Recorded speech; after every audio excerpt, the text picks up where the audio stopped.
All You right. live by that. Numero 3. I can't believe we made it this far. Yeah, no. Oh my god. Here, I scoot in a little bit, maybe, Yeah. just so we can get more of that beautiful mug. Yeah, there we go. All right, so introduce yourself to the audience. Hi, hand. my name is XANDER. I live here in Boston, Massachusetts.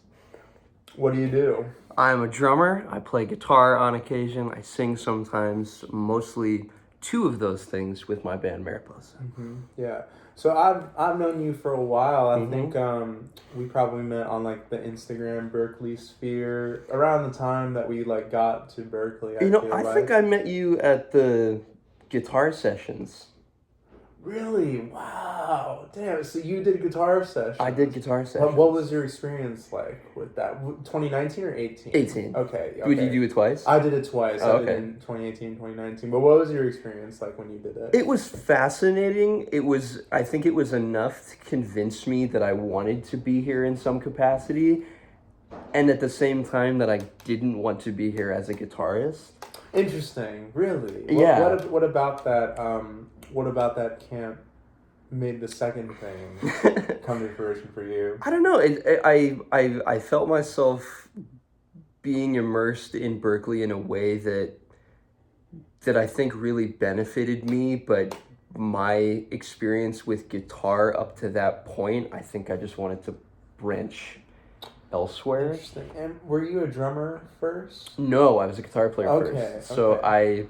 I have actually been playing guitar since like middle school, and I think 2018 I started playing drums that fall. Wow, The fall of 2018. And you got into Berkeley with the drums or with the guitar? With the drums. Wow, okay. Or sorry, it would have been the year before that, 2017. Okay, and you got into Berkeley with the drums. Yeah. Wow. What was I'm assuming you had a good time at guitar sessions, but Yeah. you realized you wanted to focus on drums. What did that look like coming back from that and making that transition to like, okay, like I want to do something different, and knowing that you didn't have like a ton of time left to like really explore your options in such a freelance way, because you're in high school and you don't have to worry about things like college and rent and something like that. So what was that journey like for you? It was really interesting because I think up to like the end of that, like I said, would have been my sophomore year of high school, like going into guitar sessions, I was telling people confidently, like, I'm not going to college. Like, I have no interest in this. Just, like common high school experience. I hate school. I don't want to be doing any of this academically. And I think like considering music school, like people always say that you never want to make something you're passionate about your work, or make it feel like an obligation instead of something that you can just come back to as a pastime. So I think that was kind of stuck in my head, but going to guitar sessions and being in such a different environment where even if you were having to put work into certain things, it was clear that there was something beyond that. So I guess for me, just trying to keep that feeling of, it's going to be a slog sometimes if you're doing it for work or if you're doing it for school, but finding something to enjoy outside of that. So that's what I really wanted to hold on to. And for me, I went to a like half online, half performing arts high school. Whoa, okay. Yeah, so it was a small program, so like the jazz band that we had that I was in high school was my introduction to playing drums in the first place. Wow. Because they just needed somebody, and I showed up. You just showed up and you tried it out? Yeah. Had you had any prior experience to playing drums at that point, or was it like the first time picking up drumsticks was rehearsal one for your jazz band? Like I was really into rock bands. Okay. So it like, kind of began and ended there. But like having that be my into, I mean, because it wasn't extracurricular because it's what I was doing there, but like I was in my school's jazz band, and as that program kind of expanded, doing other things related to that. So yeah, like that was my into doing music, because I went there for theater, so like it was just kind of a side hustle. Yeah, exactly. for no money, no gain other than Still creative. like Right? that. So nothing's changed, I guess. But just kind of drawing from that and the very limited experience I had up to that point, and having done the guitar sessions program and knowing that was something that seemed attainable, I don't know. I guess like my focus on Berkeley was a laser focus, and I decided basically as soon as I finished that program that it was something I wanted to continue doing, and I kind of took the things I was doing on drums at that time and put it into like a Berkeley scope. Like, how can I apply the things that I'm doing to make that a real possibility? Like you focus your practice on ways that you could like improve certain areas so that you look more eligible to get in Berkeley. Yeah. That's a pretty. I hear that from students a lot. I've had a few friends where it was like they were in a similar situation, but on their own instruments. I haven't ever heard it where somebody decided to switch instruments and then go, like do this. Usually it's like people are just playing passively and then they found out about Berkeley and really like dove into it. That's kind of what happened with me. Sure. But that's pretty crazy that you had 2 years of playing time on the instrument and then got, to this point where you could do that, Yeah. So what was, when you were in this jazz band, like what type of tunes were you playing? Was it like the normal jazz repertoire? Because it was like it sounds like a more advanced school for the arts. Like, were you doing some more out there tunes at the time? I certainly would have liked that. Well, yeah, I mean, it was like they call it a pre-professional program, and it was pretty low budget. So like our band was like, I think the most people that we ever had was 10. So you're doing like, like mostly standards, but in a combo arrangement. And like we did some cavalcade stuff, like, like go to local high schools and do the smaller versions of jazz competitions. So we would have a couple charts, and I did an arrangement for one of them. So like that was probably the farthest out we ever got, but most of it was, you're playing, like the band's getting booked to play a farmer's market or something like that. I asked that just because I know you have like a really deep appreciation, and you do it sometimes, but like for like the more avant-garde side of this music, and I'm curious, like, where did that come into play for you? Did you discover that through just being in the jazz band and learning about this lineage, or did something come at you and sideswipe you with it? I think I would say it's a little of both. I think my fascination with that side of the music came from like a desire to move forward from what we were doing already at that point. Yeah. And I would say that would probably be like the spring before I came to Berkeley for the first time for like guitar sessions, like just kind of diving into that world. And I don't know if there was one particular thing that opened me up to that, but just like the freedom of being able to discover that music outside of what I was working on was really inspiring. Because you're doing it independently, it really like boosted you because you made the step to discover this thing on your own. Right. Yeah. Like I remember, I don't even remember what the project was, but I found some way that I could make like whatever my version of a free jazz recording was for an English project. It was one of those like we're reading some book or working on something, and they go, okay, you can come up with your own interpretation for this and come up with some kind of project. That's so it's like easy, sick. Dude. I'm gonna make a free jazz song. Do you remember what book the tune was for? I have no clue. Like, I don't know, The Crucible, Shakespeare. Of Mice and Men. Yeah. You can find a through line somewhere. Yeah. So I just got everybody from my jazz band that I was like, you'd be hip to this. You'd be hip to this. And then I was like, we're gonna do free jazz. And of course, like no one, myself included, really knew what that was like. Like I think the recording that we did, somebody like 15 minutes in comes in with Careless Whisper. That's really funny. Because I feel like a lot of people, even people I talk to now, feel like free jazz is just do whatever you want. No, it's not. It's a very methodical thing. I was kind of that way too the first time I heard about it. I think I came at it from a bass backwards approach because the first time I heard about like what free music was I think I discovered like I totally discovered like a Fred Frith or like a John Zorn recording, but one of like the really out there ones, and I was like, oh, like you can just do whatever you want. This is fucking sick, right. you know. It wasn't like I heard like Ornette Coleman, and I was like, oh, okay, there's like actually There's an approach. You can have songs, you know. There can be a song there. Well, I always think of there's a Last Exit. Yeah. There's like the one video of them playing. And like halfway through, Brotsman's doing whatever, and Bill Laswell just starts like banging on his strings like bongos, and I'm like, you could show that to somebody, and they would come away with that take on it. That oh, this is just doing random bullshit. But I feel like even watching a performance like that, you can totally come about it from the other side. Yeah. So you're doing this jazz band, and then you come to Berkeley, and when does Mariposa start your band, or what's the lineage to getting there? Yeah, so we originally, I guess it was kind of born out of two different projects that we had, like right when I moved to Boston.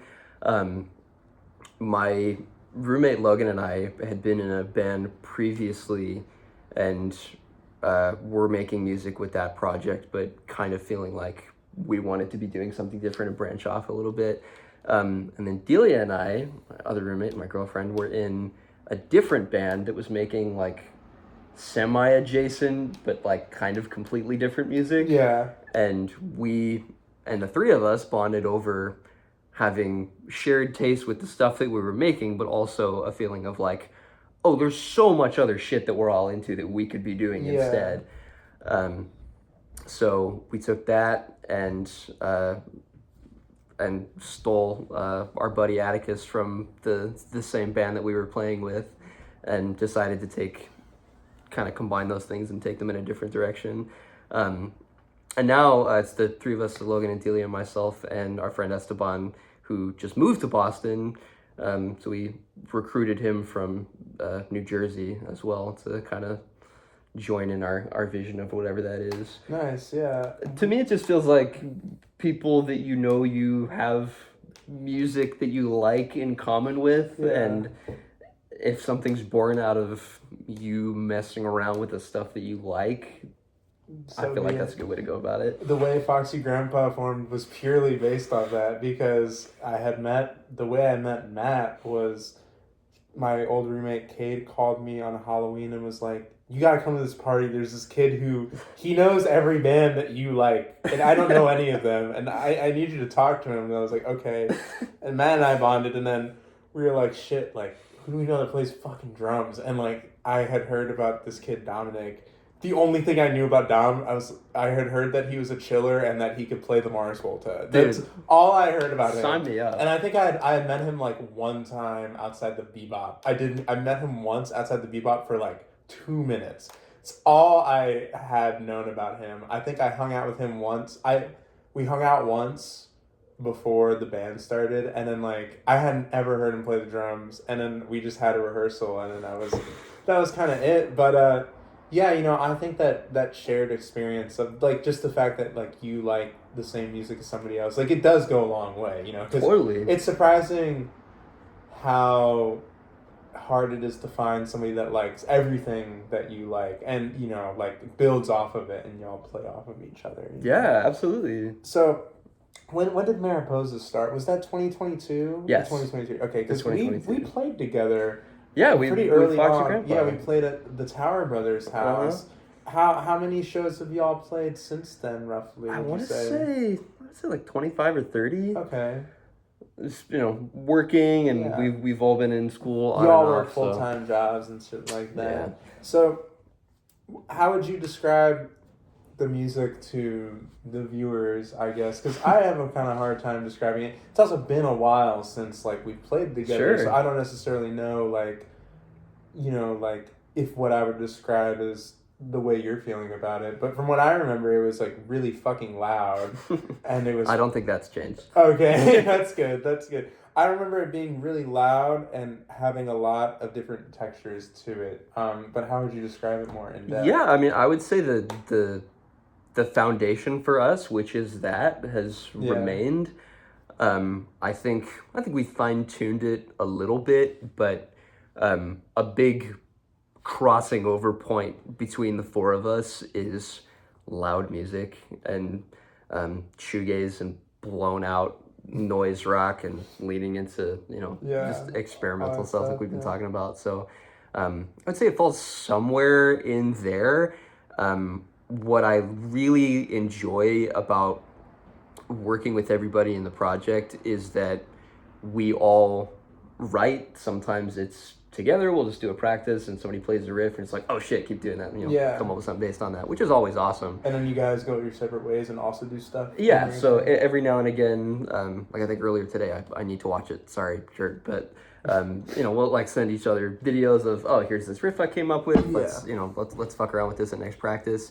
So plenty of our music has been born out of that, whether it's components of something, or we've had multiple times like, here's a logic file I have with ideas for everything. So we have like one place that we kind of come together in terms of the things that we like, but the different like accents of the things that we like that maybe don't all converge all the time. It's like we kind of bring that to the group anyway. They pop out in their own special ways. Right. Yeah. And I definitely feel like I can hear elements of that even in the things that we write together, which is like, certainly it's you don't want it to not be cohesive in terms of the things that you like, but when I feel like we already have such a shared understanding of the things that we all like, it doesn't feel so jarring to have one person come up with most of the track on their own. Yeah, that's a nice feeling. That's kind of how it is with Foxy. I think there's like a trust that that if somebody goes off on their own and does something, that it's gonna fit what the other people are thinking. You don't have to worry about like, I don't know how it would feel if like so and so wrote the song. Like, let's write the bass player write the song. Right. That's kind of what the beauty of Foxy was, because we never like wrote stuff, and still don't. We don't write stuff as a group. We all write individually and then bring it, and then the other two people add their own little spices to it. Sure. And I think that's where the cohesion comes out. And I guess I want to ask you, like, when you're writing, because you obviously are a drummer, but you play guitar, and that's what we're going to be playing in a little bit. But when you're writing for the band, do you write ideas on the guitar ever? And I know that you sing as well. Do you write lyrics for the band, or is it more you try to focus? Do you more focus on groove-oriented writing for this project? It's definitely been that way before, but no, most of if I'm doing any kind of writing for us, it's on guitar. For me, I don't have a drum set at my apartment. I never have. I have an E-kit that's in shambles right now. So most of my music playing outside of school in the first place is just, my guitar's sitting here and let me mess around with something. So most of my stuff for our group has been born out of that and developing some kind of idea through that. Whether it's, like I said, whether it's just chord progression or components of a song, or other times the whole thing. Generally I'll come up with something and maybe some lyrics and have that foundation and then bring it to everybody and see what they go from there. When you come up with that foundation, does an idea for the drum part come into your head ever? Or is that something that you have to wait and like listen to the other people play it until you're able to come up with it? I would say it's a little of both. It depends on the song. I don't know. Yeah, that's kind of the case for any of the instruments with us. I feel like we've had a lot of different ways of things coming together. And do you find that when you come up with an idea, when you give it to the other people in the band, do you find that they'll play it differently than how you play it? Like a nuance of it will be slightly different from what you do. Do you find that because of that, that's not a bad thing? Like that actually like helps to create the song? Yeah, absolutely. I mean, me personally, I feel like very often when I come up with an idea, especially on my own, I have a hard time letting go of my understanding of what that is. Especially if I'm playing something and I do hear a drum part, or like I want some kind of like lead or your whatever. preconceptions of what the idea should be. Exactly. So then you get into practice, and even if you kind of explain that idea, somebody does something else, you're like, well, that's wrong because that's Yeah. not how I thought it was going to sound. But I think something that has been very rewarding about playing with everybody is exactly that. Having that experience and going, okay, this is not what I was anticipating it And that's being, okay. but I really like this, and it's Yeah. giving me, a different understanding of that. That's So great. Yeah. And I guess we'll start rounding out the questions here and get to playing in a little bit. But like you post on Instagram sometimes yourself playing the drums, and you're playing a lot of different styles. Like you're doing Jerome Dream type stuff, and then you'll be hip onto some like Chris Corsano shit. And I'm curious, like when you're practicing the drums, like nowadays, because you don't have a kid at your apartment, I'm assuming it's slightly hard to find times to just play the drums. Yeah. Play the drums. When you do get that time to sit down at the kit, like what do you like to do to try and do you try to keep your chops up? Because I have friends who are drummers who like they don't try to keep their chops up. They just play. Like, do you just play? Do you learn something? What do you do? Lately it's been very different just because coming back to Berkeley after being away from it for so long, it feels like anytime I do go to practice, like something else has to be at the forefront of what I'm doing. So it's like, okay, once I get through all of these songs and the stuff that I have to do for class, then I can focus on something that I feel a little more passionate about. But when I do get that opportunity, it's somewhere between learning a track. Like lately, I've been really enjoying learning like Scram's drum parts. Yeah, because they're that's pretty crazy. I mean, totally not what I play. Those Jerome's Dream drum parts and like those like the They Are Gunning the Body of Water shit. Like, Oh, yeah. It's all crazy. The drumming is ridiculous on those songs. Absolutely. Yeah, and it's like that's we talk about the things that you like kind of coming out in the music that you make. That's definitely a side of music that I am really passionate about that I don't play hardly ever. So it feels really nice to do that. Exactly. Yeah.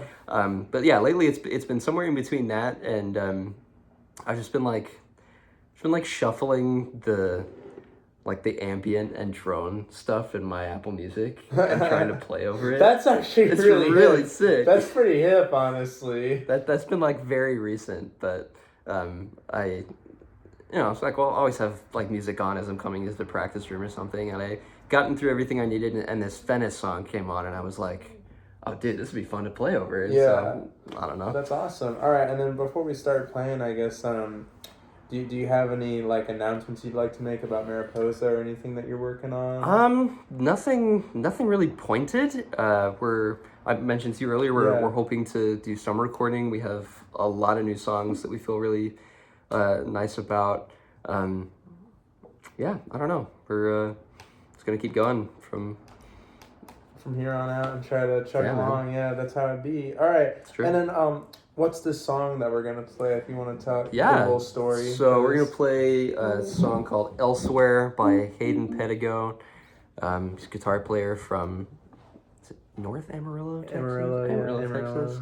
He ran for city council. He did. That's where I heard of him for the first time. Yeah, everybody knows from that documentary. From that ridiculous video, which is not ridiculous. It's awesome. Yeah. But he makes instrumental guitar music that's very inspired by American primitivism and John Fahey and that kind of style, which was something I had gotten myself really into in high school.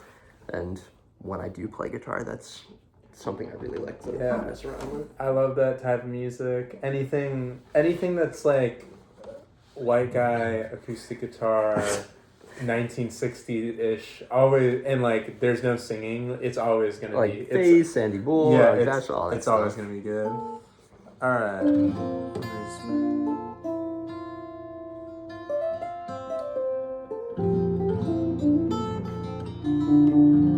I think that's good. All right, let's give it a shot. Cool.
Hell That's yeah. pretty good. Thank you so much for coming on. Thank you for having me, dude. Yeah.